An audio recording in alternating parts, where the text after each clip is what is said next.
Welcome to Making Money with Laura Sanders, a name you can trust. With over 20 years of real estate experience and selling over 150 homes a year, Laura Sanders is the #1 RE/MAX agent in the state of Florida for 2021. Join us each week as we discuss how to make money through buying and flipping homes to renting versus selling and everything in between.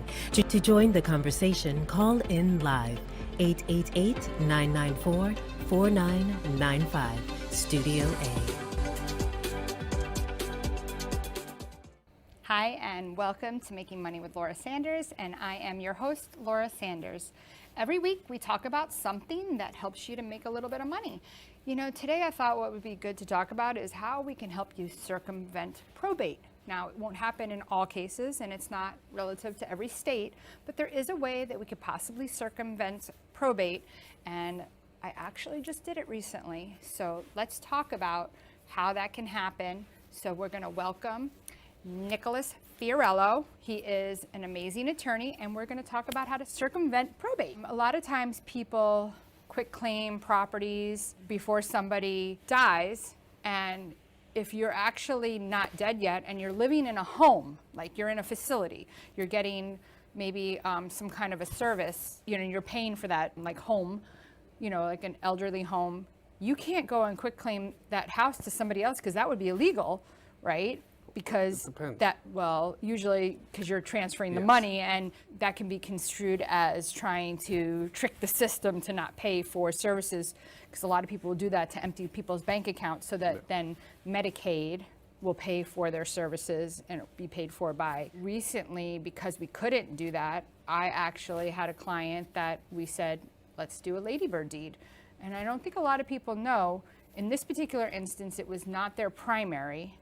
And people get a little confused between the difference between a primary residence and an investment property, and when you should be utilizing that ladybird deed. So, you know, maybe you can go a little bit more into detail for us on this. Yeah, you can use a ladybird deed pretty much for any property you have. Your homestead will carry over if you use the quitclaim deed on your homestead property. So the protection will carry over. A ladybird deed is a different form of deed. There's regular quitclaim deeds, there's ladybird deeds. What ladybird deeds do is they transfer the property from yourself to yourself, but you take it out of fee simple absolute and put it in a life estate. Okay, so go slower. So when you say you take it out of fee simple absolute, so correct me if I'm wrong, what I'm hearing is that basically you're putting somebody else's name onto the property. However, they have no control of the property. Yes, but you're keeping and retaining the right and use of the property, but that's only within a ladybird deed. There's two types of deeds, life estate deeds, and you have to specify that it's the ladybird deed. What's the other kind of life estate? It's a regular life estate deed that is very specific in the language. The language in the enhanced life estate or ladybird deed has language saying without joinder of that remainder who you designate to take the property upon your death. So it's a remainder man deed. It's a remainder man deed. And that's different, it's different than a ladybird deed. How? Because in a regular life estate deed, the remainder has an interest in the property and can control what you do with the property. So that's something you probably wouldn't want to do. In some cases, yes. In some cases, no. Most of the time, no. Most of the time, you want to retain the ability to mortgage, sell, convey, whatever you want to do with that property, and that's what the ladybird deed allows you to do. The ladybird deed allows you to, in your lifetime, control what you do with the property. And then, upon your death, it transfers over to the remainder. Whoever you put it there. Or remainders. You can, right, you can put it, if you have 8 kids, you can put it for 8 kids. Exactly. If you have 1 kid, whoever. Yeah, and you can designate how they take title. So you can join tenants with right of survivorship versus tenants in common. Okay, so that would be interesting. Actually, just recently I had somebody that passed away, and I didn't realize that it could make a difference on how that was taken, because I had to go back and look, because there was 3 siblings. 1 sibling died before the mother died. So then there was 2 siblings left, but the sibling had a husband. So you had to make sure that it wasn't left to where, what would that be called then? If we were looking, it would be called? So when you have joint tenants with right of survivorship, That would go to their husband then? that would go to that would automatically go to the other person on title. Let's say you have 2 children, you granted the deed to yourself. Let's say we're talking ladybird deed. Right. You to yourself in a life estate with your 2 children as the remainders. If you were to pass away, then it would automatically go to those 2, and you But name. if one of them died? One of them, well, it depends when they die. So if they die prior to you passing away, then it would only go to that one other person that is left as a remainder. If they were to pass away after they were to take title, then it would, if it's joint tenants with right of survivorship, it would automatically transfer to the other person without going to their spouse. So either way, though, if they died before you died, it would still go to the other child? Yes. And if they died after, it'd still go to the other Yeah. child? Yeah, But isn't there a way that you can make it where it would go to that child's spouse? tenants in common. Tenants in So common. if they're holding it in tenants in common, when somebody passes away, it has to go through the intestacy laws of Florida, through a will, through probate, so to speak. Oh gosh, that's a And pain. in that case. So that might not be a great idea, but then you're not giving that Well, usually spouse people aren't their- protecting the spouse, they're protecting the child. spouse of their child, they're protecting their child, or their multiple children. So that's where it favors the joint tenancy with right of survivorship. Okay, all right, that makes sense. That makes sense. What are some other suggestions when you're doing this ladybird deed? Well, in general, doing any kind of deed, there's issues that you want to avoid. One, when you have them executed, you want to have them executed properly. You need 2 witnesses that are disinterested in the property, Okay, completely disinterested. So my common rule is like stay away from family. okay, Just stay away from any family witnessing the deed, because then you might have interest battles or anything that after you pass away you wanted to avoid that could happen. And then in Florida, actually, starting January 1 next year, witnesses are going to require to put their addresses on any kind of recorded document. that's interesting. Yeah. So Now, does it have to be your home address or can it be a work address? notice, an address for notice, to be provided notice. So it could be a work address, it could be your home address. So whatever the post office address that you would receive mail at to get notice. And is that because now they're looking for people all the time and they need to get in touch with people that have noticed? I think Yeah. so. I don't know the reason behind it, but I have a feeling that's why there might be more contested issues now and stuff like that. But other issues are, not having the property address, not having the folio number, not recording it. Florida is a state where it's a notice state, meaning that if one person were to execute a deed and that deed wasn't recorded, and then they executed another deed dated after both of them properly notarized, but the second one was recorded first, that first one would not be valid anymore. Oh, So wow. you need to record, Immediately. yeah, immediately. That's, Now, typically, if somebody came into your office to do this, would you record it for them for a charge? yes. So we charge $350 to do a quitclaim deed. Okay. That includes the recording fee. So that's the preparation and recording. We, do that for anybody. A lot of the time, just regular quitclaim deeds. People want them going to their trust, going to an LLC, going to a corporation, coming out of a trust, coming out of an I've entity. seen a lot of people make mistakes on this. So Yeah. I want to talk about mistakes that happen when you're doing quitclaim deeds. So we're going to go to commercial, but when we come back, I definitely want to talk about mistakes and things that people need to look out for to make sure that this doesn't happen to you, because you try to go to sell the property and you're not going to do it. Yeah, So for sure. stay tuned. We're going to go to commercial break, check out our sponsors, and we'll be right back. At Title Brothers LLC, our mission is to give you the best closing experience anywhere in the country. Founded in 2020 by Adam Lohman and Josh Wiseman, here at Title Brothers, we're your one-stop shop for residential real estate, title insurance, title and escrow services, real estate closing, and due diligence services. While primarily located in South Florida, we also host dozens of closings throughout the state and even electronically as requested. To contact the Title Brothers, call us at 954-995-4988 or visit our website and get a quick quote today. Whether you're buying, selling, refinancing, or building your dream home, you have a lot riding on your loan specialist. Max Fish, a top 1% mortgage loan officer in the nation, will give you a same-day qualifying quote. Max Fish is committed to providing his customers with mortgage services that exceed their expectations. Ensuring that you make the right choice for you and your family is his ultimate goal. Contact Max Fish today at 954-729-6933 or max.fisch@nwmcorp.net. You have been watching Making Money with Laura. For more information, contact Laura Sanders at 954-650-0827 or visit her website at laurasell.com. And now back to the show. Hi everyone, welcome back to Making Money with Laura Sanders, and I am your host, Laura Sanders. Today we're talking about title. We're talking about ladybird deeds, we're talking about quick claiming, we're talking about things that can create a big havoc on selling your property, and we want to make sure that you don't have these problems so we can save you the money, the trouble, the hassle.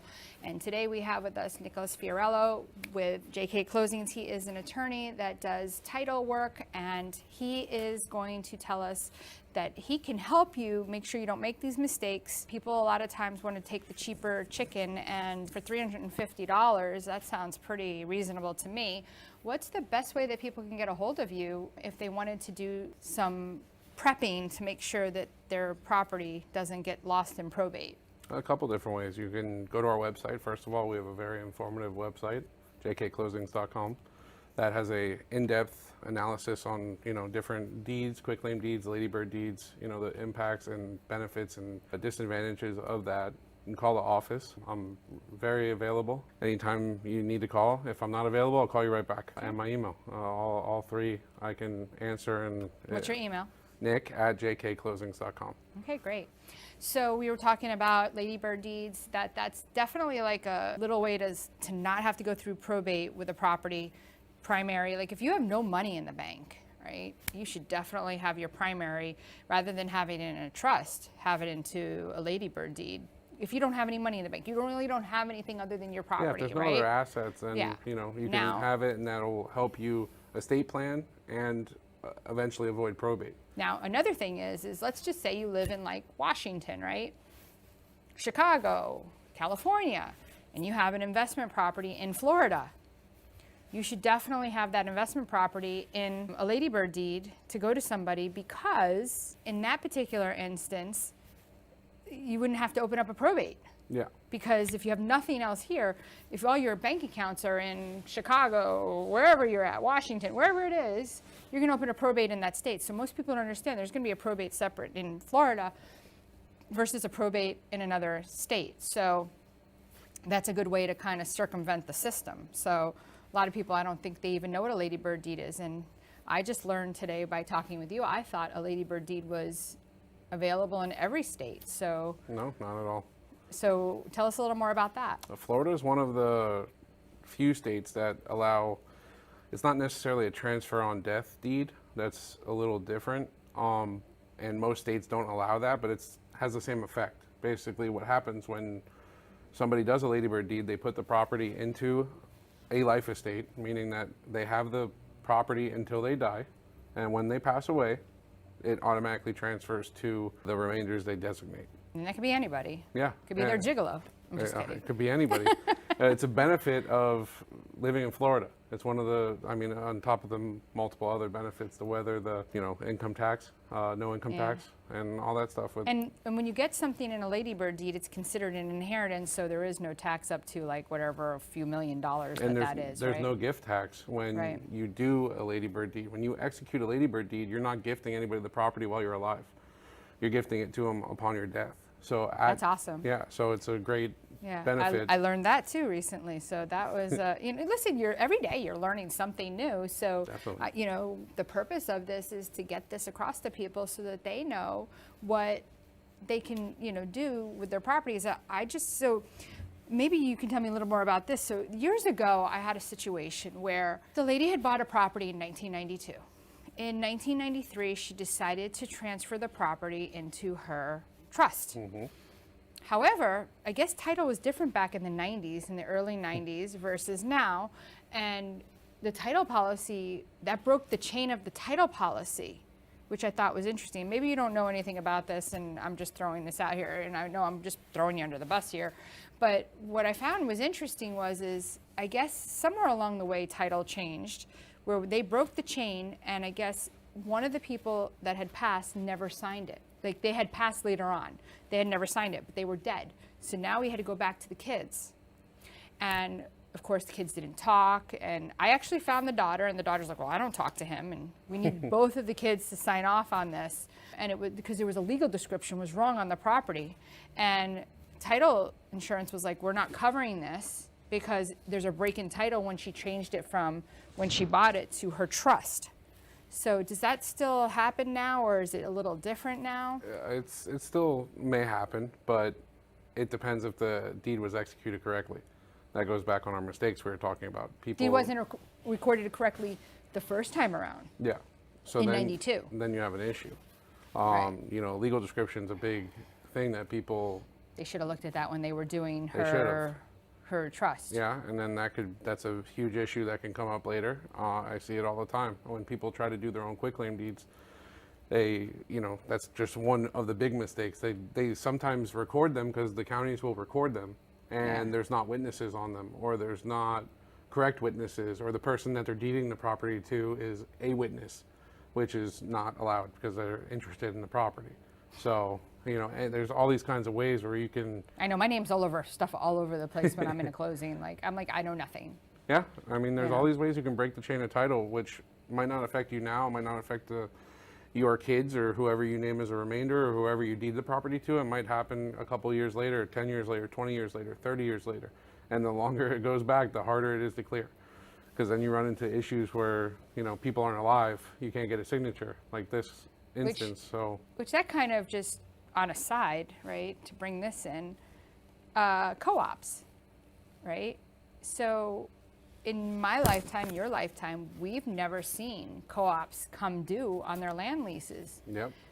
Do you recommend if somebody comes into you to buy, do you say try to stay away from co-ops because we're getting closer to that time frame where they're going to come due now? I mean, I'm not going to recommend that they don't because I want them to do what they want, but yeah, it comes with an inherent risk. Listen, the way I look at it is like this, right? Let's just say you're getting a property on the Intercoastal. If it wasn't a co-op, because in New York, everything's a co-op, right? But here, it's a little different with co-ops, right? If you're getting a property on the Intercoastal and the co-op costs $200,000, right? Let's just say, because you can get one on the Intercoastal for like $250,000, right? Definitely. You could have gotten for $100,000, like, maybe but it's even changing. But maybe 70, it's like, 60 let's say before. $30,000. Let's $300,000 now, right? You get a nice condo right on you're right there on the Intercoastal, right? And to buy that same thing that's either a condo with that direct view is like $700,000, right? So you're paying $300,000. If you were to say, okay, take my other $350,000 and invest it, right? And in 30 years, it's no good anymore, but I'm making money on my investment, it would be a wash even if it became worth nothing, right? You're getting a property for less money because there is that potential. Now, the question is, I guess, we just don't know. And Yeah, it's not kind, at and I all. have people ask me questions all day long about co-ops, like, what do you think? What do you think? I'm like, we're getting so close to that 100-year mark now, 99, 90-year mark. Definitely. And I think there has to be a certain amount of time left in order for it to be given a mortgage. A lot of them, you can't do a mortgage at all. Most of them are cash. Most Right. of them are cash purchases. Or a portfolio loan, which we can definitely talk about portfolio loans, coming up next time. But you do warn them about that, right? It's definitely a risk to go into that because you're owning a right to the entity who owns the land versus owning the land. So yeah, when you're older, maybe you don't have that many more years left on, and then maybe it doesn't really matter. A lot of the time I see a lot of older people buying. Yeah. And it's a cheap alternative. But for a young person, you can't deed out of that. You can't deed out of a co-op. You need to get approval from the association, just like you did. Well, just like a condo, though. Yeah. It's not like New York where they have to like you and Well, it's a little different there. They have to like you. Like you have to be of certain status. Yeah, of course. So any other things that you want to, because we're running out of time, but anything else you want to talk about with title that you think is super important when you're doing a quick claim or doing a ladybird deed? Anything you want to recommend to our listeners out there? I think it's very important when you are thinking about doing a quitclaim deed to think about whether you want to just deed the property out of your name, whether that goes into an entity or a trust. Some people with a high portfolio, big time estate, they might want to put it into a trust versus a ladybird deed, because then the trust will, direct on how to get rid of all assets, including the real estate. But like you said earlier, if we don't have that much in our portfolio, maybe a ladybird deed's a quick, easy, convenient. You can get it done in one day. But if you have a trust, do you still need to go through probate? The trust is the vehicle for how your estate is distributed. So that's where the trustee has to follow the rules of the trust, and that explains everything you need to do in that case. So you don't need to go through probate? It depends on the estate. Every estate's different, right? Because there might be stuff that the trust doesn't account for. And does every attorney charge a percentage of the estate, or is that's different per estate attorney? So okay. I don't know what they charge. I'm just curious if that, if that's all negotiable. I'm sure it is. Yeah. It depends on the attorney. Negotiate. Always negotiate. So want to thank you for having you today. Thank you. Just want to remind my audience that if you're thinking about selling your home and it's not looking its best, and you think that you want to get it looking a little bit better, but you don't have the money, don't worry. We'll do a 0% loan for you. Second mortgage, get that house ready, and we have the contractors to make it look its best. So give me a call at 954-650-0827. Did I tell you that it was 0% interest? Give me a call. Laura Sanders, RE/MAX Direct. Have a great night, everyone. Thanks for joining us.